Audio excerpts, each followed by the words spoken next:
छात्र सड़कों पर आंदोलन करें, नौकरी मांगे तो वो एंटी नेशनल हो जाते हैं। जो भी अपने अधिकारों की बात करता है वो एंटी नेशनल हो जाता है। यानी सत्ता पक्ष के साथ जो रहे वही नेशनलिस्ट है और बाकी सब एंटी नेशनल। तो आप लोग जब 1 महीना से ज्यादा चले तो कुछ परसेंटेज बता सकते हैं कि कितना नफरत कम हुआ होगा? 1%, 2%, कुछ भी? बच्चों को छोड़कर राहुल जी के साथ निकल पड़ी, उनका ख्याल नहीं आप? देखिए, मैं सिर्फ अपने बच्चों के लिए नहीं सोच रही हूँ, मैं पूरे देश के बच्चों के लिए सोच रही हूँ। कल रात में भी मेरे बेटे को बुखार था, 103 बुखार है और अभी भी बुखार है। और तो ये सारी परेशानियां हैं, लेकिन हम सिर्फ अपने बच्चे को और अपना परिवार नहीं देख रहे, हम देश का भविष्य देख रहे। एक शख्सियत के लिए, एक व्यक्ति के लिए वो प्यार है, क्योंकि उन्हें पता है कि वो निष्पक्ष व्यक्ति है, निस्वार्थ है, देश की जनता के लिए चल रहा है। राहुल गांधी ही पूरे विपक्ष में एक ऐसा नेता है जो सत्ता से आंखों से आंख मिलाकर हमेशा सवाल करता है और अपनी फिक्र नहीं करता है, देश की जनता की सच्ची फिक्र करता है। द लाइव टीवी, सच सबसे आगे। तो कई सारे और महिला कार्यकर्ता है कांग्रेस के और भारत यात्री बनकर आए हैं और राहुल गांधी के साथ लगातार कन्याकुमारी से चले 1 महीने के से ज़्यादा मतलब कि ये काफिला जो है अपनी मंजिल की तरफ चल रहा है। देखते हैं कि असल में या एंड में क्या हासिल होना इस काफिले को वो तो जनता डिसाइड करेगी, मगर इतना ज़रूर है कि अपार जन समर्थन इन काफिले को मिलता दिख रहा है। क्या नाम है आपका? वैष्णवी भारद्वाज। कहाँ से आए आप? नागपुर, महाराष्ट्र। तो वैष्णवी इस काफिला से जुड़ी हैं, 32वां दिन है, यानी 1 महीने से ज़्यादा हो गए। क्या कुछ इस काफिले ने पाया और क्या कुछ आप लोगों को लगता है कि इस काफिला जो है मजबूती के साथ कश्मीर तक जाने की तैयारी में? फिलहाल तो जब हम देखते हैं कि मेरे उम्र के जो 24 और 25 साल के युवा है, चाहे कन्याकुमारी से अब तक हम आ रहे हैं, बहुत बड़ी मात्रा में हमें ज्वाइन कर रहे हैं और मैंने देखा है उनका उत्साह, उनकी खुशी कि हम लोग उनके साथ जब चलते हैं वो हमें लिटरली आके थैंक यू बोलते हैं कि आप हमारे लिए चल रहे हैं, हमारा वेलकम करते हैं बहुत खुशी से, हमें घर में बुलाते हैं। गर्ल्स की इतनी सारी प्रॉब्लम्स होती है कि कहीं ना कहीं हमें स्टॉप लेना पड़ता है, बहुत सारी चीज़ें का इशू होता है, तो लोग हमें अपने घर में बुलाते हैं, कभी पानी पिलाएंगे, कभी हम लोग जो कुछ इमरजेंसी है तो हम वहाँ जाते हैं उनके घर पे। तो बहुत अच्छे से मैंने देखा है कि हमारे युवा है और बाकी यहाँ के लोग जो कर्नाटक है, केरला के लोग देखा हमने, तमिलनाडु के लोग देखा, इतने सुंदर और इतने अच्छे थे कि हर सभी ने हमारे साथ बहुत बढ़ चढ़ के इस यात्रा में भाग लिया है। और आगे भी मुझे लगता तो नहीं, ऐसा तो नहीं बोलूँगी, 100% इस यात्रा में आगे भी बहुत लोग भाग लेने वाले हैं। चीज़ है कि इस यात्रा का सब ये उद्देश्य ये है कि नफ़रत ख़त्म होगी, मगर बिना इलेक्शन जीते सत्ता में वापसी आप नफ़रत कैसे ख़त्म करेंगे? सत्ता में तो आना होगा, लड़ना होगा। कैसा होता है ना, सत्ता में आना ये एक अलग चीज़ है और आज यहाँ जो हम भारत यात्रा कर रहे हैं ये एक अलग चीज़ है। हम राजनीति गर्म नहीं कर रहे हैं ना अपनी, हम यहाँ पे अपना सिर्फ देश के लिए आए हैं। यहाँ पे हमारे देश में जो नफ़रत फैला रहे हैं, जॉब के लिए अनएम्प्लॉयमेंट है, जॉब्स नहीं है, स्टूडेंट्स इश्यूज़ है बहुत सारे, उसके लिए हम यहाँ पे आज चल रहे हैं। महंगाई है उसके लिए आज चल रहे हैं। तो राजनीति में अगर से आप बोल रहे हैं जब सत्ता की बात करें तो जब सत्ता में आना रहेगा तब आएंगे। फिलहाल तो जो हमारे इश्यूज़ है, जिनके हाथ में सत्ता है वो तो ठीक कर ले, फिर देखते हैं ना हमसे क्या करना है। क्या लग रहा है कि अभी हालिया दिनों में राहुल गांधी जी की जो तस्वीरें सोशल मीडिया पर वायरल हुई, उन तस्वीरों ने वो राहुल गांधी के जो उनके विरोधी दल थे उनके चेहरे को रिवाइव कर दिया और पॉलिटिकल मंच दे दिया। तो क्या लगता है इन तमाम तस्वीरों के बाद राहुल जी अब उस खेल में है जिस खेल के लिए मोदी जी माहिर है? उस खेल में मोदी जी और राहुल जी का तो कहीं कंपैरिजन हम कर भी नहीं सकते, फर्स्ट थिंग। और रही राहुल जी की बात, तो इतनी सुंदर सुंदर तस्वीरें जो है ना वो सब कुछ बोल देती है, सब कुछ बयां करती है। लोगों का प्यार, जो लोग जिस तरीके से राहुल जी के साथ फ़ोटोज़ निकालने के लिए इतने उत्सुक होते हैं, इतनी भीड़ होती है राहुल जी के आजू बाजू में, इतने लोग होते हैं कि वो बीच में से कहीं से भी आ जाते हैं और इतनी खुशी से फ़ोटो निकालेंगे, इतनी खुशी से वो ज्वाइन करते हैं। और राहुल जी भी उतने ही सम्मान से, उतने ही प्यार से, उतनी ही मोहब्बत से उनको सम्मान देते हैं। ज़ेबा अंसारी जी, ये बताइए कि आप भारत जोड़ो यात्रा में 32वें दिन यानी 1 महीना से ज़्यादा हो गया, क्या कुछ लग रहा है कि किस तरह से तमिलनाडु में, केरला में, चूँकि यहाँ तो कांग्रेस की सरकार रही मगर बाकी 2 जगहों पर कांग्रेस की सरकार नहीं रही है और गठबंधन की है, तो क्या लग रहा है कि अब जो है समर्थन मिल रहा है और राहुल जी 2024 के लिए वापसी कर रहे हैं? देखिए, अपार जन समर्थन हमें मिल रहा है और मैटर 2024 का नहीं है, मैटर है जो लोगों तक हमारी बातें नहीं पहुंचती हैं और लोगों को झूठ का जो जुमला परोसा जा रहा है और जिस तरह कुछ नेशनल मीडिया लगातार देश को झूठ परोस रही है। मीडिया जो होती है लोकतंत्र का चौथा स्तंभ है। मीडिया का काम होता है सरकार से सवाल करना, सरकार की गलतियों पर सवाल उठाना। लेकिन आज की मीडिया जो है वो सरकार की गलतियों पर लीपापोती करके देश को लगातार झूठ और गलत परोस रही है।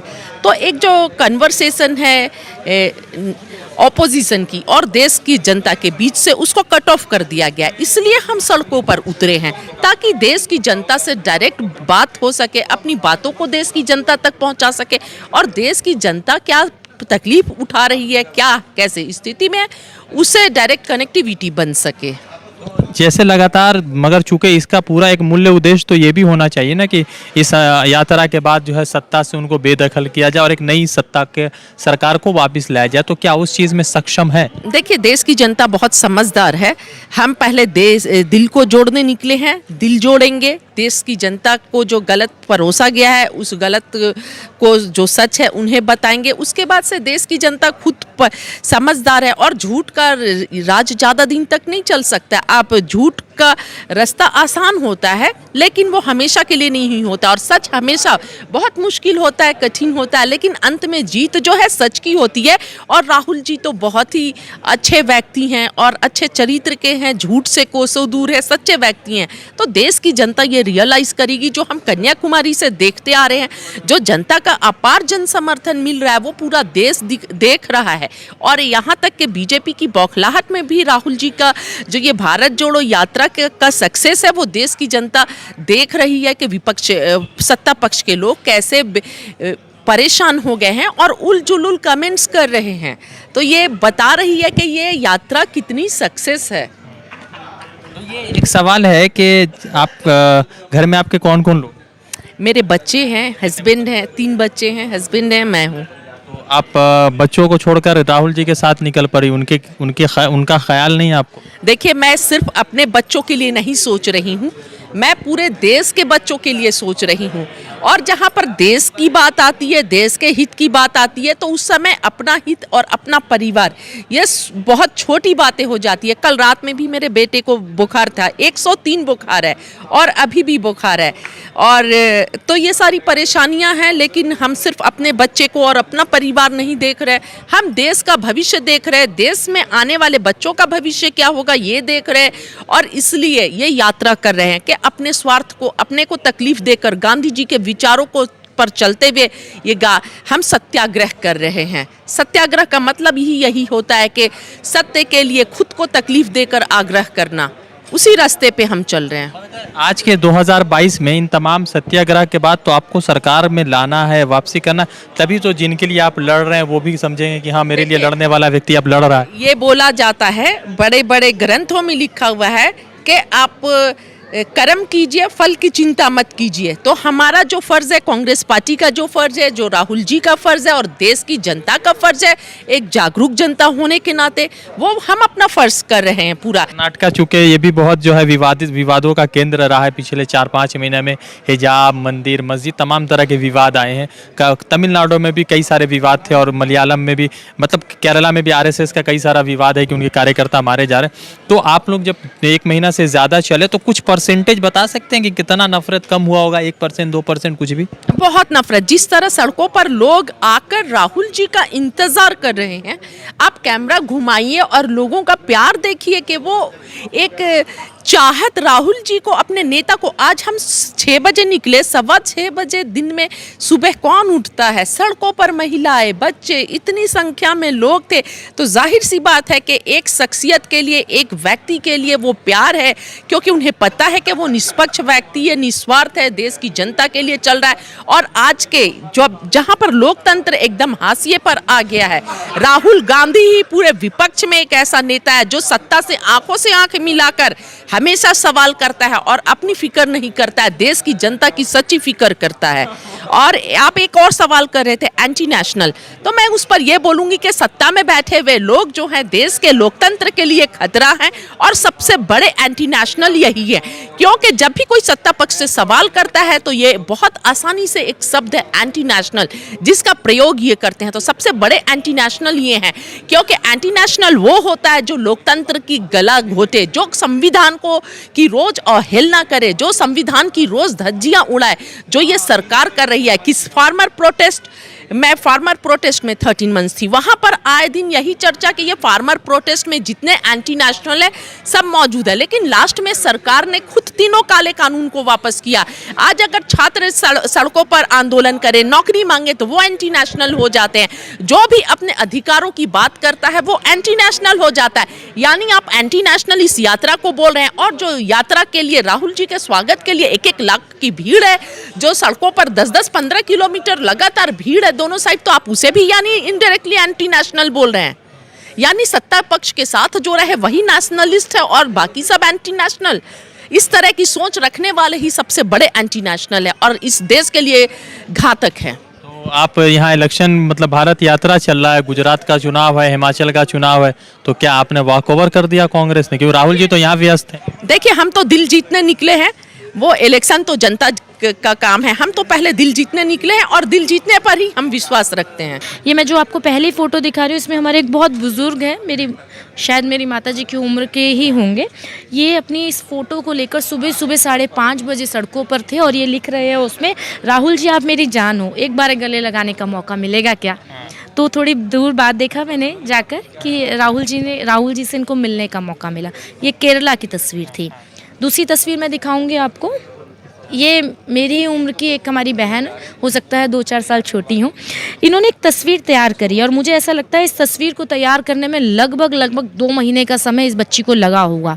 तो कितना प्यार और कितना विश्वास अपने नेता के प्रति, एक युवा नेता के प्रति लोग उमड़ कर दे रहे हैं और सड़कों पर खड़े होकर दे रहे हैं, वो देखने वाली बात है। परंतु इस तस्वीर को देखना बहुत ज़रूरी है, क्योंकि जो पेंटिंग्स पे विश्वास रखते हैं वो इस तस्वीर को समझ पाएंगे कि राहुल जी के मस्तिष्क के पीछे एक ऑरा इन्होंने आभा मंडल दिखाया है। इसलिए आभा मंडल संकेत कर रहा है कि कितना पॉजिटिविटी के साथ भारत जोड़ो का नारा, जो एक नारा तो मैं नहीं कहूँगी, भारत जोड़ो का संकल्प लेकर राहुल जी सड़कों पे निकले हैं और उस संकल्प पे देश की जनता कितना विश्वास दिखा रही है। तीसरी तस्वीर भी मैं आपको ज़रूर दिखाऊँगी। बात बहुत हुई पर रियलिटी चेक ज़रूरी है आजकल।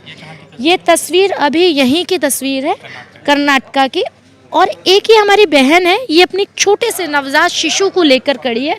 उस शिशु के हाथ में तिरंगा है और आप विश्वास नहीं करेंगे, ये बच्चे की उम्र मुझे नहीं लगता अभी 8, 9, 10 महीने से ज़्यादा होगी।